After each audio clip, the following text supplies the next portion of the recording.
Metformin prenatal use linked to birth defects. Men who used metformin during sperm production were shown to be more likely to have infants with birth abnormalities, particularly genital problems in males. These findings imply that diabetic men on metformin should discuss switching to another therapy while attempting to conceive.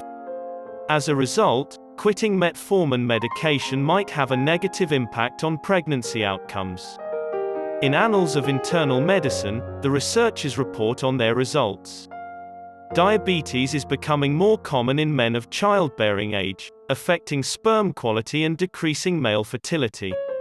Men's reproductive health may be harmed by several diabetic medications.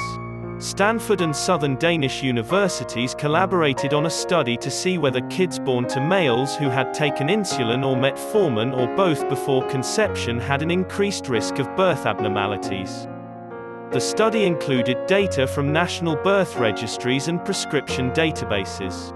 If the father filled at least one prescription during the 3 months that the sperm were maturing, the baby was deemed to have been exposed to a diabetic medicine. Study participants' unaffected siblings were compared to those who had been treated to a variety of diabetic medications at various intervals in relation to sperm development.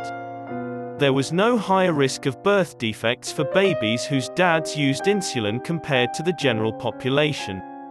Babies born to men who used metformin during pregnancy were more likely to be born with birth abnormalities. There were not enough newborns whose dads were taking sulfonylureas to accurately assess the risk of birth abnormalities.